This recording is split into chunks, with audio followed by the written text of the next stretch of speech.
Shalom.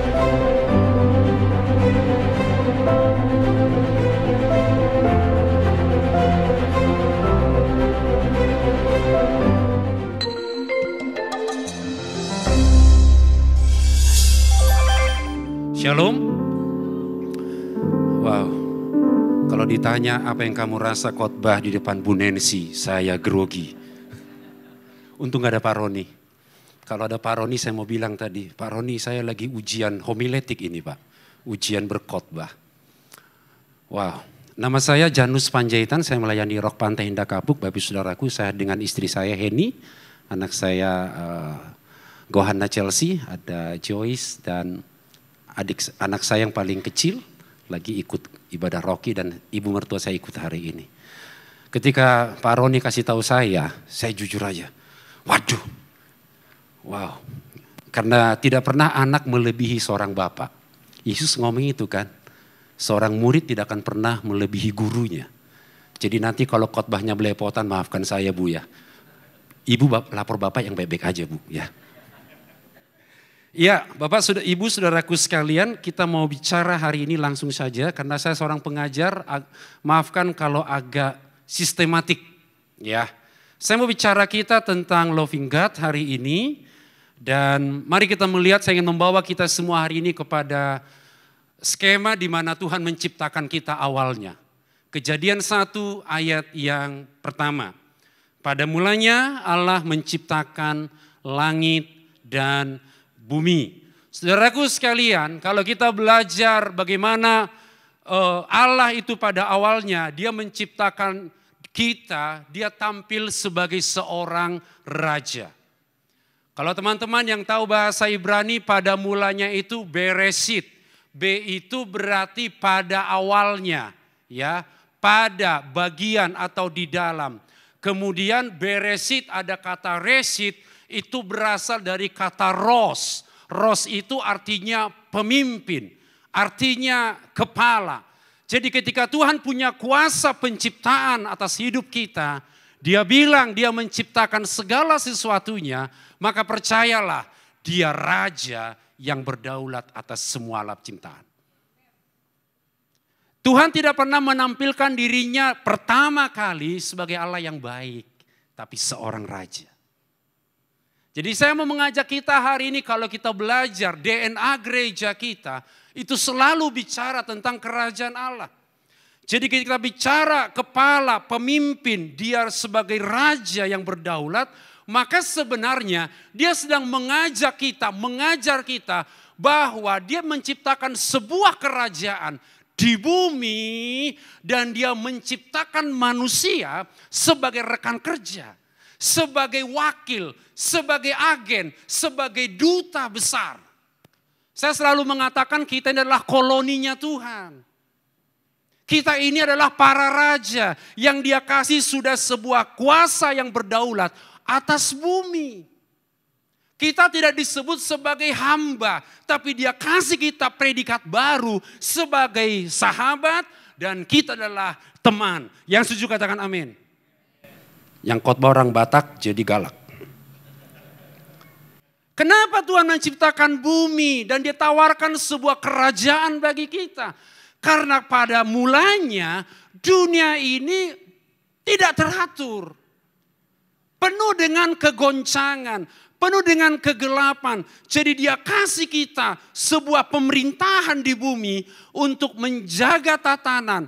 Untuk kita mampu memanage, mengelola semua alam ciptaan Tuhan.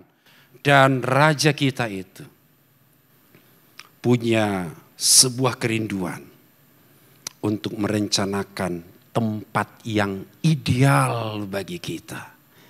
Yang kita sebut dengan bumi. Coba lihat kanan kirimu, kamu raja dan kamu ratu. Serius ini. Serius ini. Jadi kita tidak main kaleng-kaleng ini. Protokolnya jelas. Saya raja, Anda raja para laki, dan Anda wanita ratu. Protokolnya jelas. Anak raja gak main barang KW. Anak raja gak main yang namanya sampah. Anak raja mainnya jelas, sesuatu yang mulia yang rajanya berikan, yang sepakat boleh manggut-manggut. Kejadian 1:26. Berfirmanlah Allah, baiklah kita menjadikan manusia menurut gambar dan rupa kita, supaya mereka berkuasa atas ikan-ikan di laut dan burung-burung di udara, dan atas ternak, dan atas seluruh bumi, dan atas segala binatang melata yang merayap di bumi. Ini adalah pernyataan, deklarasi, kolonisasi bumi yang Tuhan Raja berikan kepada kita. Mungkin kita akan kalau belajar ayat ini gak ada sesuatu yang istimewa. Tapi izinkan saya hubungkan ayat yang kita baca ini dengan apa yang kita bicarakan hari ini, mengasihi Tuhan. Ketika Tuhan bilang, baiklah kita menjadikan manusia menurut gambar dan rupa kita. Dia sedang mengatakan, hei manusia, aku ini Allah yang mengasihi kamu. Karakter Allah mengasihi. Nama selalu berkaitan dengan karakter. Jadi Tuhan kita itu kasih adanya. Kalau Bapa itu, Tuhan itu adalah kasih, maka tindakannya secara alami, secara supranatural adalah kasih. Di mana kita bisa menemukan ayat ini? Ketika dia mendelegasikan sebuah, menduplikasi dirinya menurut gambar dan rupa kita. Dia sedang menduplikasi dirinya kepada manusia dan jadilah kita. Itu adalah sebuah tindakan kasih. Dia memberikan dirinya. Dia memberikan hakikatnya. Dia memberikan karakternya kepada kita. Jadi saya dan saudara diciptakan Tuhan. Segambar dan serupa dengan dirinya. Itu adalah tindakan kasih. Dan ketika dia bilang supaya mereka berkuasa. Itu juga tindakan kasih. Hal yang menarik saudaraku sekalian. Bahwa ayat ini sedang memberikan sebuah informasi kepada kita. Tuhan menjadikan kita keluarganya. Rekan penguasa. Saya ulang. Yang di sini sudah dengar, yang di sini belum. Tuhan, Bapa di sorga sana, ciptakan manusia. Menjadikan manusia itu sebagai keluarga. Bukan hamba. Kita kalau nonton film, sikap seorang penduduk warga kepada raja itu tunduk-tunduk saja.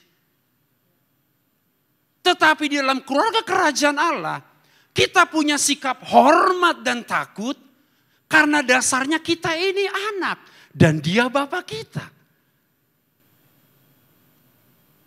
Bapak Ibu yang gak ngerti khotbah ini coba geleng-geleng, saya ulang dari awal.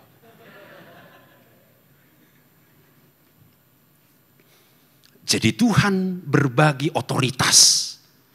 Dia berbagi kekuasaan. Dia tidak menjadikan kita sebagai hamba.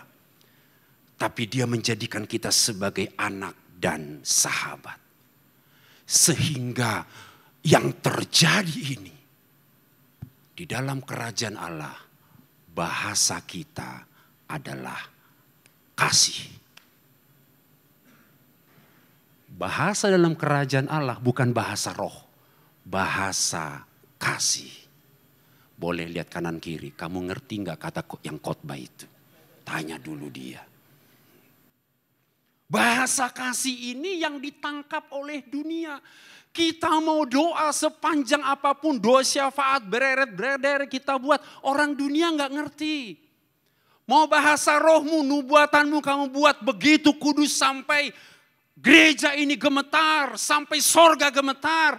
Dunia gak ngerti itu. Yang dunia pahami kalau engkau mengasihi mereka. Bukankah itu yang mengubahkan hidup Sakeus? Tuhan. Setengah dari milikku, ku kembalikan kepada orang miskin. Kalau ada yang aku rugikan, 4 kali lipat ku kembalikan. Yesus tidak pernah singgung-singgung dosanya. Yang Yesus lakukan, penerimaan. Itu yang dunia pahami. Kalau kita khotbah banyak-banyak orang berdosa, Pak Pendeta tempatmu bukan di sini, di gereja.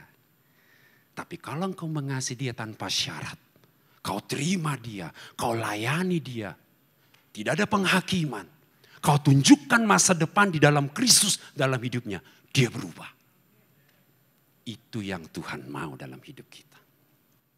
Saudaraku sekalian, itulah sebabnya ketika Raja kita mengekspresikan kasihnya kepada kita manusia, dia memberikan gambar dan rupanya kepada kita. Selem dan Demut.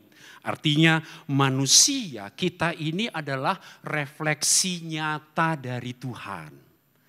Ada unsur Tuhan itu yang nyata dalam diri manusia. Ketika Tuhan kasih kita gambar dan rupa seperti dia, percayalah dia injeksi juga kemampuan mengasihi Tuhan. Saya ulang. Ketika Tuhan mengatakan, baiklah kita menjadikan manusia menurut gambar dan rupa kita. Dia injeksi, dia berikan juga kepada kita kemampuan untuk mengasihi Raja kita dengan caranya dia. Itulah sebabnya saudaraku sekalian, ketika dia memberikan kemampuan mengasihi Tuhan dalam diri kita, kehidupan kita menjadi pengaruh bagi dunia ini. Itu yang pertama. Yang kedua, apa yang dia beri? Sesudah dia memberikan gambar dan rupanya bagi kita, dia tidak diam-diam saja dan dia tidak biarkan kita berusaha. Dia taruh kita di sebuah tempat yang kita sebut dengan hadirat Tuhan. Kalau kalian baca Alkitab, Tuhan itu menciptakan Taman Eden. Tuhan yang menumbuhkan segala sesuatu. Gak ada di situ lelah-lelahnya si Adam Hawa gali-gali tanah terus tanam, enggak. Tuhan yang menumbuhkan segala sesuatu yang ada di situ. Jelas, Adam itu terbuat dari debu tanah. Terbuat dari bumi. Dan di satu sisi, Adam terbuat dari nafas kehidupan Allah. Jadi untuk mendukung dua fungsi ini, satu sisi dia ada di bumi, satu sisi dia mesti ada di alam roh, maka Tuhan ciptakan kita, dia taruh kita, taruh Adam di dalam hadirat Tuhan. Ditaruhlah Adam ini di sebuah taman namanya Eden. Eden ini artinya hadirat Tuhan. Lingkungan ideal kita adalah hadirat Tuhan. Tanpa hadirat Tuhan, kita mati.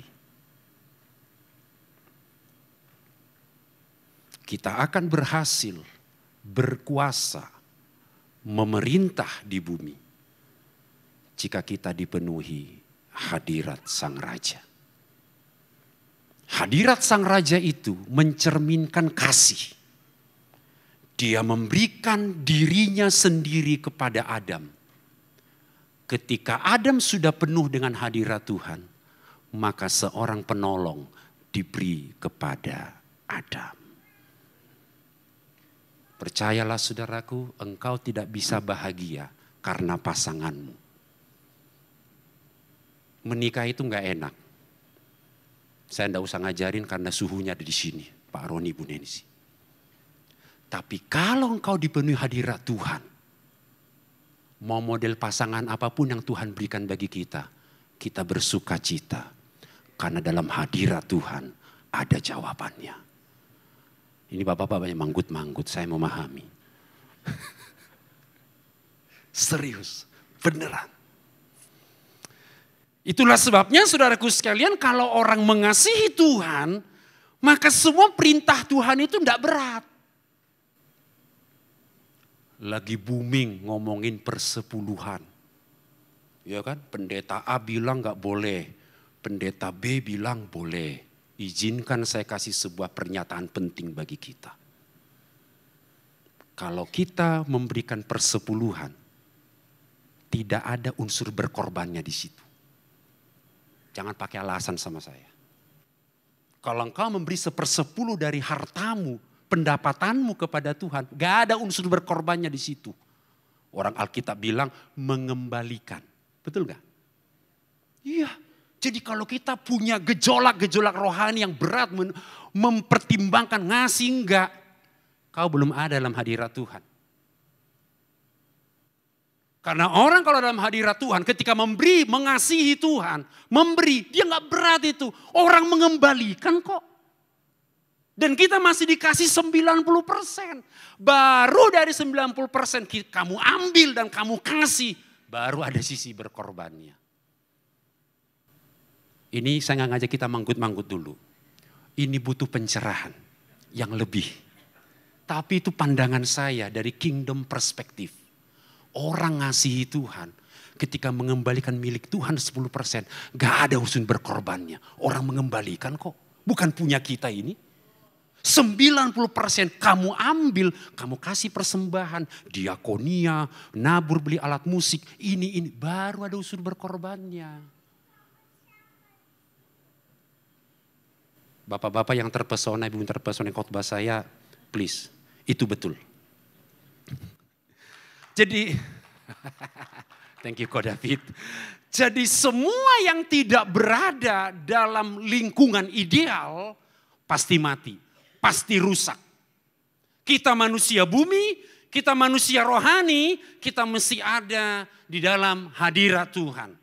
Di luar hadirat Tuhan, kita mati. Jadi prioritas kasih Tuhan bagi kita adalah dia berikan kita sifatnya dan dia memberikan kita hadiratnya. Saudaraku ingatlah, di Taman Eden itu gak ada alat musik. Di Taman Eden itu gak ada ritual-ritual menyenangkan hati Tuhan. Gak ada. Di Taman Eden itu yang ada hubungan. Bayangkan. Kejadian 38 berkata, sesudah mereka jatuh dalam dosa, Tuhan itu berjalan-jalan di Taman Eden seperti yang biasa lakukan di hari sejuk. Berarti ada sebuah percakapan yang begitu intens antara Tuhan dan manusia. Percakapan, komunikasi. Jadi saudaraku sekalian, kalau Tuhan sedang menetapkan sebuah prinsip, bahwa hubungan dengan dia itu begitu penting, seharusnya aktivitas kita, pekerjaan kita, pelayanan kita ditaruh di atas dasar hubungan ini. Yang mengerti tolong katakan amin.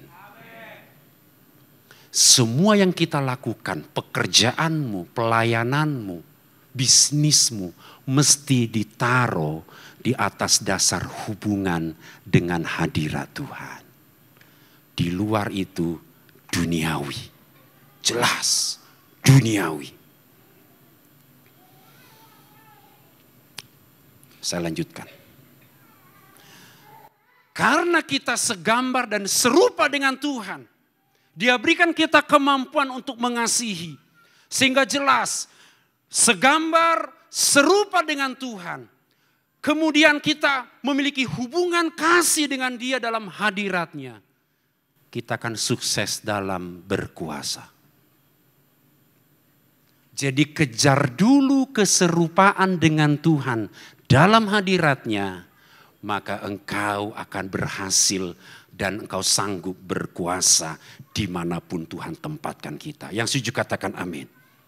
Berkuasa di sini radah. Radah itu berarti mengelola bumi dengan cara apa? Gaya hidup kerajaan. Namanya gaya hidup kerajaan tadi jelas bahasanya kasih. Mengasihi orang lain, mengasihi sesama. Bahkan kita mendoakan musuh yang menganiaya kita, saudaraku. Jangan balas kejahatan dengan kejahatan. Tapi Tuhan bilang, doakan dia dan berkati dia. Meminjam istilah Rasul Paulus, taruh bara api di atas kepalanya. Walaupun dia berbuat jahat sama kita, tetap taburkan kebaikan. Karena kebaikanmu bisa mengubah dia sesuai dengan kairosnya Tuhan.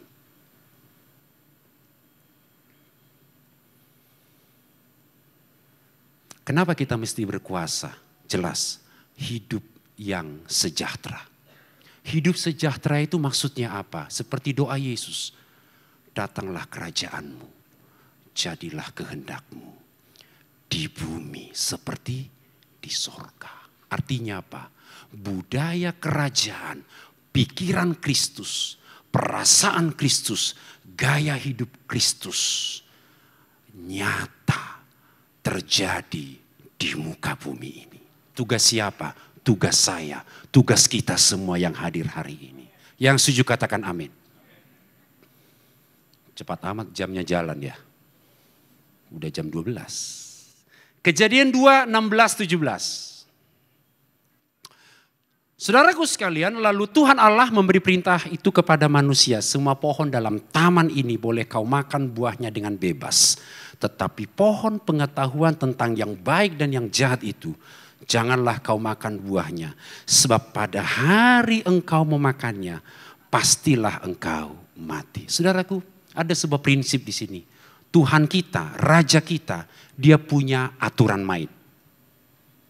Tuhan kita Tuhan yang berprinsip. Prinsip kita sebut dengan dalam konteks kingdom perspektif, itu namanya konstitusi. Konstitusi itu adalah firman-Nya.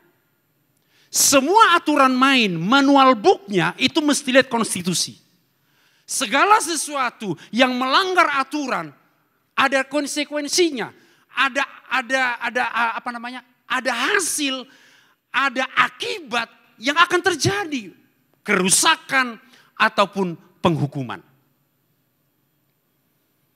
Ketika manusia melanggar aturan Tuhan, pastilah engkau mati. Mati di sini punya dua pengertian. Mati secara fisik. Mazmur 90 mengatakan 70-80 tahun. Kalau lewat kesusahan. Kematian yang kedua, kematian rohani. Di mana kemampuan kita mengasihi Tuhan tadi. Keserupaan tadi. Hadiratnya tadi. Hilang dari kehidupan kita. Jadi ketika Adam Hawa jatuh dalam dosa saudaraku, mereka tidak kehilangan sorga. Mereka tidak kehilangan agama. Karena sorga ataupun agama tidak pernah ada diciptakan dan Tuhan beri kepada mereka. Enggak. Yang hilang itu adalah kerajaan Allah. Yang hilang itu adalah kuasa pemerintahan.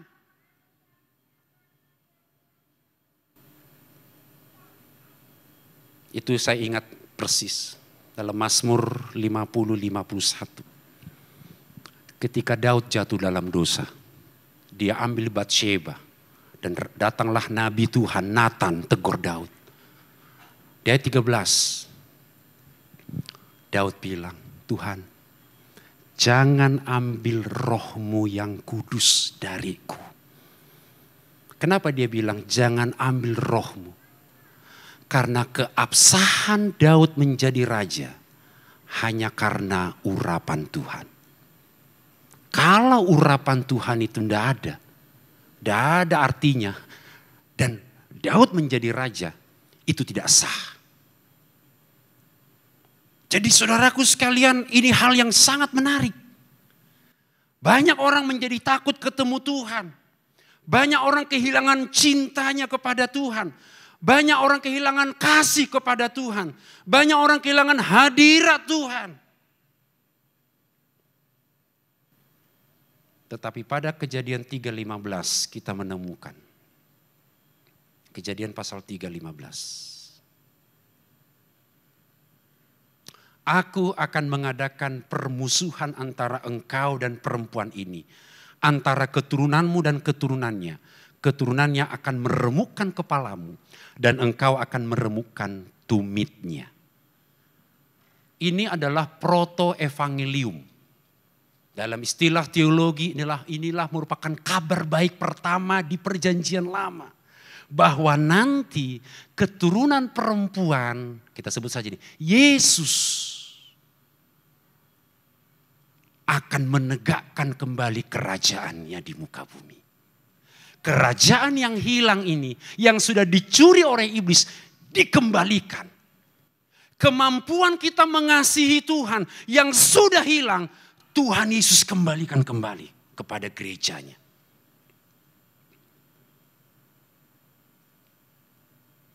Itulah sebabnya muncullah ayat Matius 4:17.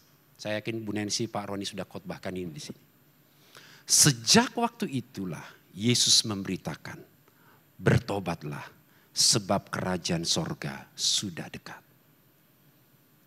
Pertobatan, lahir baru itu akses masuk ke dalam kerajaan Allah. Yesus bilang, bertobatlah.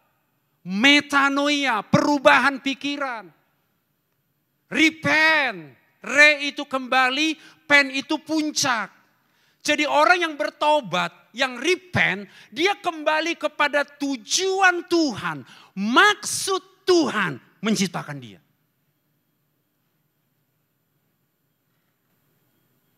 Teologi selalu mengaitkan pertobatan dengan dosa.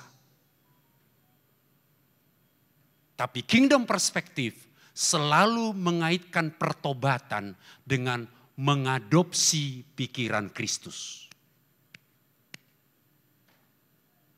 Pertobatan mengembalikan pemahaman kita, pikiran kita kepada pola awal, yaitu kita berkuasa di bumi.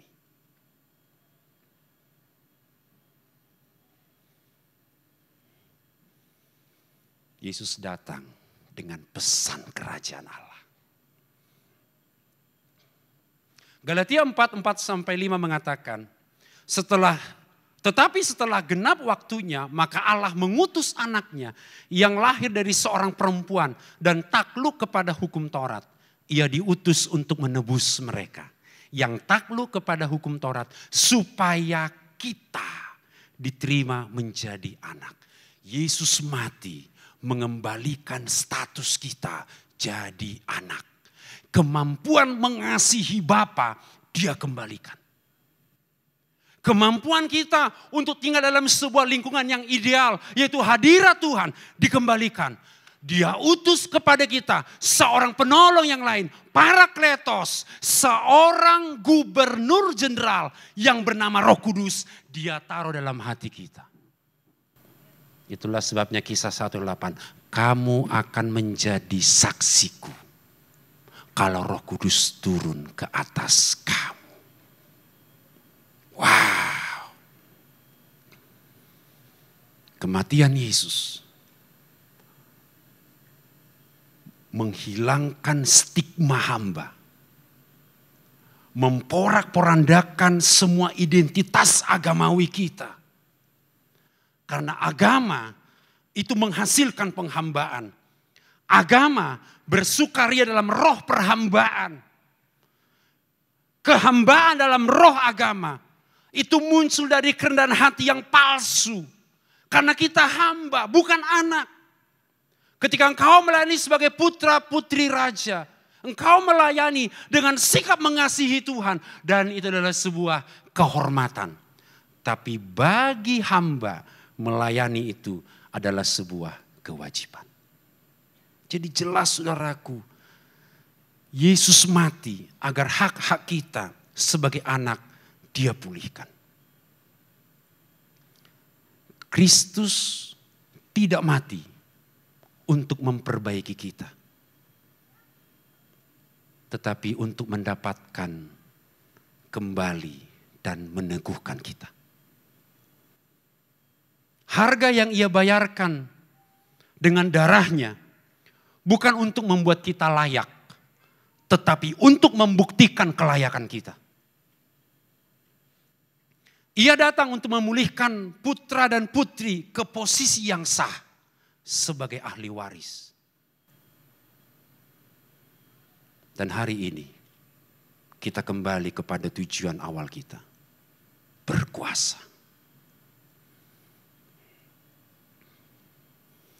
Saya akan mencoba untuk memindahkan semua yang kita bahas tadi dalam konteks kita sekarang. Mari kita lihat ucapan Yesus dalam Matius 22:37. Saya masuk bagian akhir. Saya sedang memindahkan semua pemahaman-pemahaman tadi kepada konteks kita sekarang. Jawab Yesus kepadanya, kasihilah Tuhan Allahmu dengan segenap hatimu dan dengan segenap jiwamu dan dengan segenap akal budimu. Saudaraku, Tuhan sedang mengingat, saya ulang, ketika Yesus bicara ini, dia sedang ingat posisi kita di awal penciptaan. Yesus sedang mengingat bahwa dulu ketika manusia diciptakan, hal ini terjadi. Hubungan Adam dan Hawa, hubungan Adam Hawa dengan Tuhan, itu seperti yang Yesus sampaikan ini, saudaraku.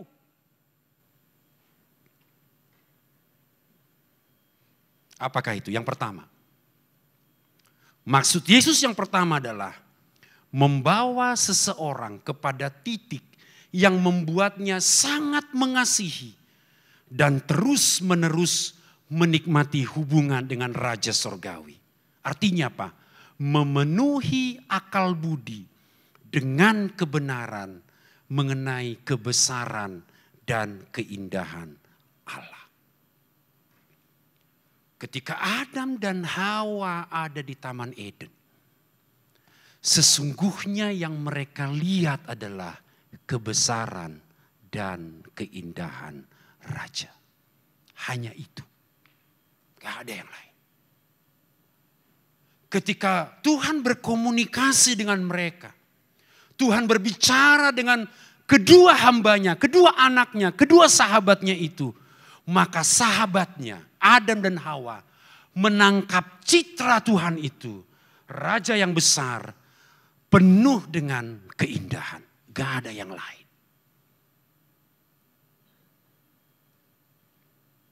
Saya masih ingat ketika saya berpacaran dan sampai hari masih berpacaran dengan istri saya. Kami pacaran 4,5 tahun. Dia penari tamborin, saya pemain keyboard. Pemain keyboardnya lah kadarnya, enggak seperti Om Rio yang sakti. Sama Om Deki guru saya itu. Guru STT Om Deki itu. Sakti lah mereka. Saya ini kuncinya pakai transpose.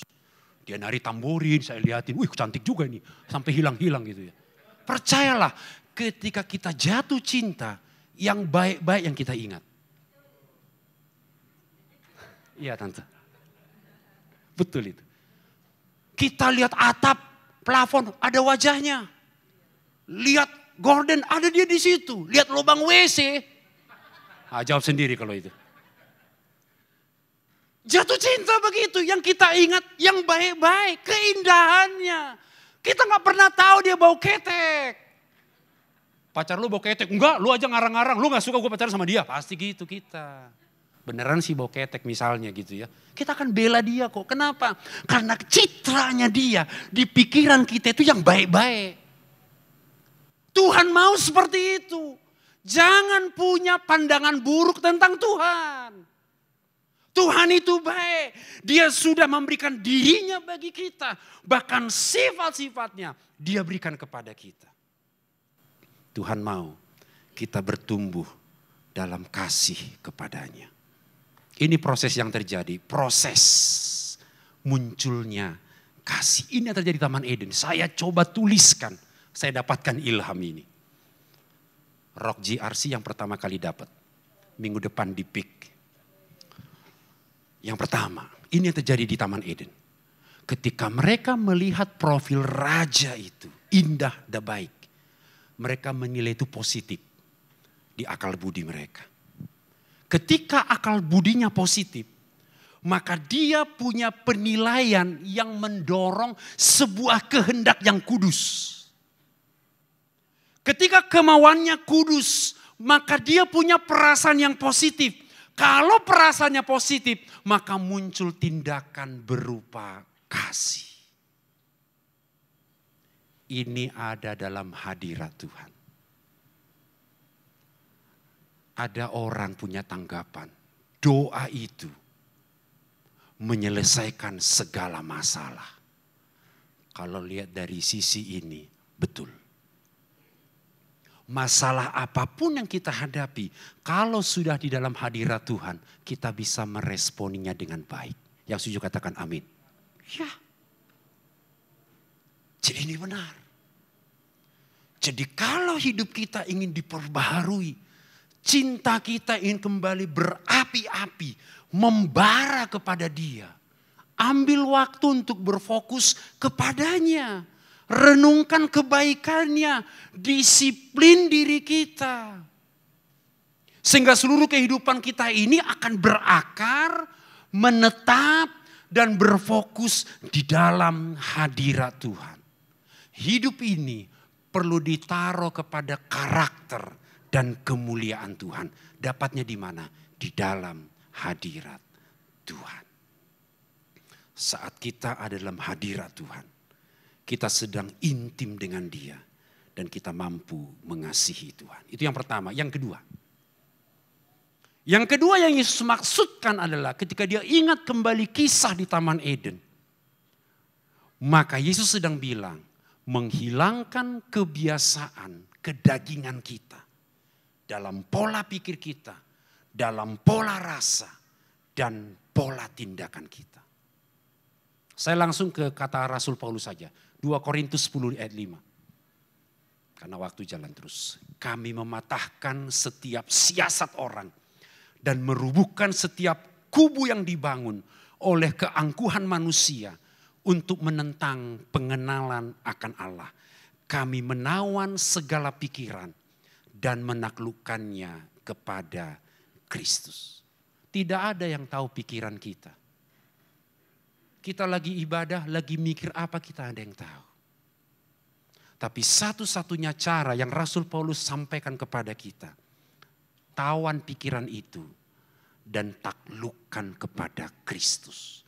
Kristus di sini berarti raja, penguasa yang berdaulat. Karena Dia yang ciptakan kita, Dia yang tahu blueprintnya kita. Otomatis pikiran kita, Dia bisa tangani dengan baik. Itulah sebabnya Paulus bilang, hendaklah kamu penuh dengan roh. Itu maksudnya. 2 slide baru kita akan selesai. Filipi 4 ayat 8. Jadi akhirnya saudara-saudara, semua yang benar, semua yang mulia, semua yang adil, semua yang suci, semua yang manis, semua yang sedap didengar, semua yang disebut kebajikan dan patut dipuji, pikirkanlah semuanya itu. Di dalam hadirat Tuhan, semuanya ini ada. Adam dan Hawa, dia ingat semua yang benar, semua yang mulia, semua yang adil, semua yang suci, dan seterusnya. Buang semua pikiran yang tidak cocok dan gantikan dengan hadirat Tuhan. Sambil teman-teman musisi bisa maju, teman-teman penyanyi juga bisa maju, biar saya tahu saya mau selesai. Biasanya pendeta kalau sudah berdiri, dia lupa duduk. Kalau pejabat sudah duduk, lupa berdiri.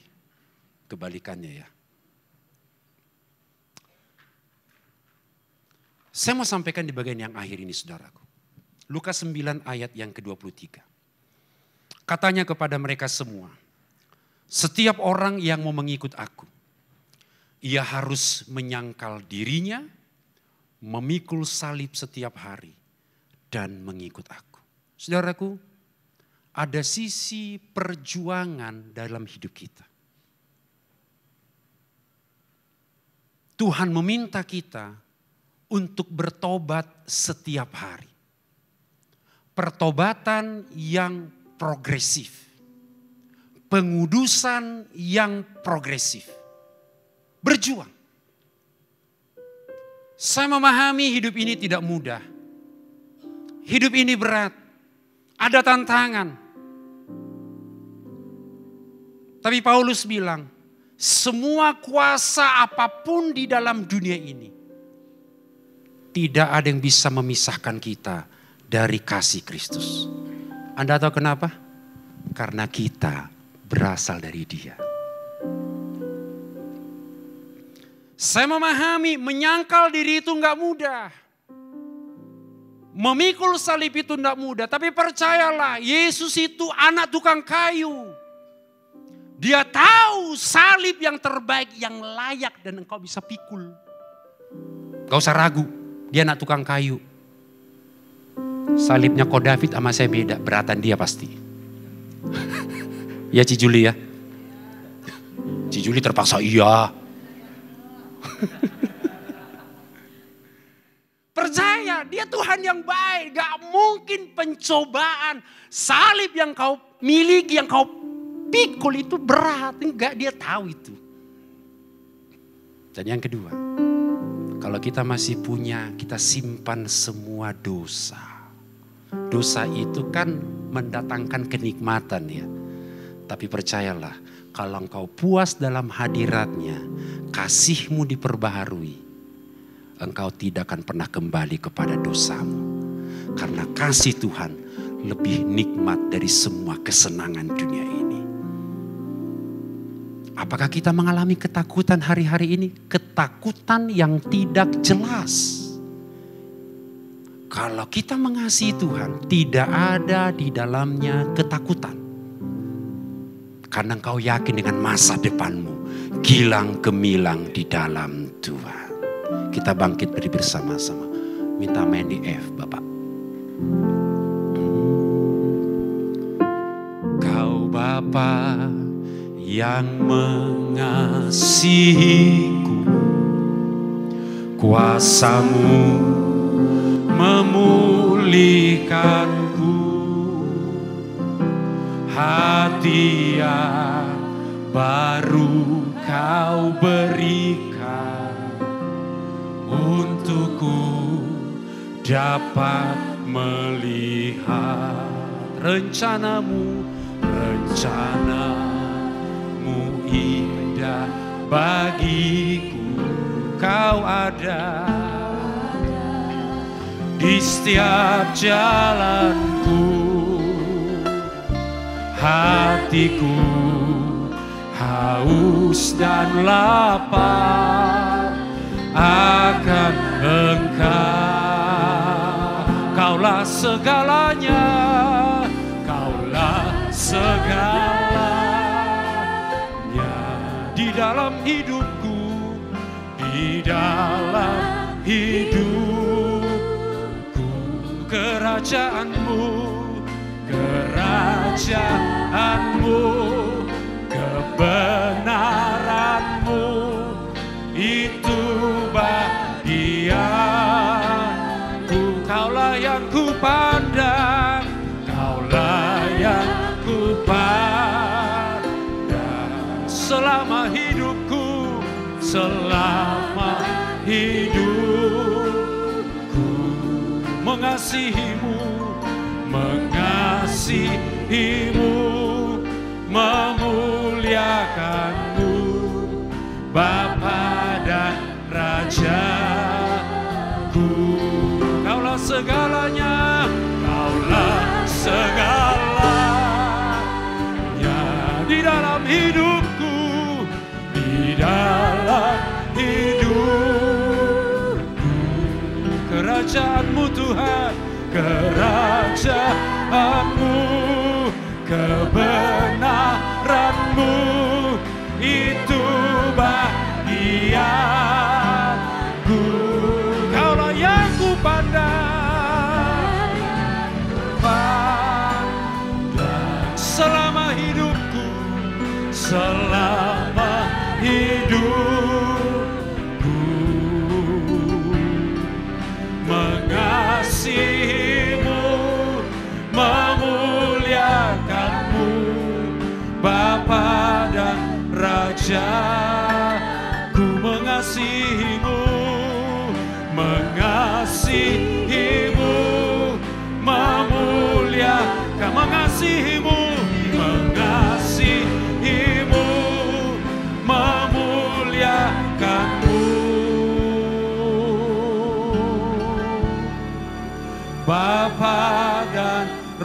Rajaku. Oh, kita sembah Tuhan. Mari perbaharui rohmu di hadapan Tuhan.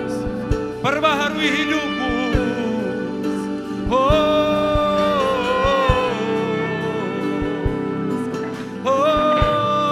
ya Rabba Jesus.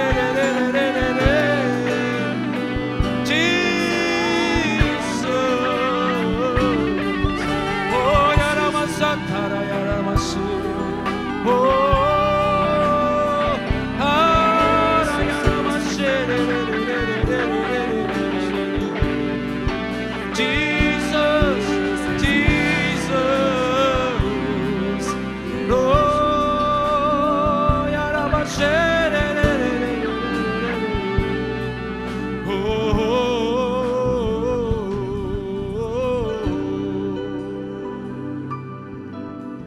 Di dalam hadirat Tuhan selalu ada pembaharuan.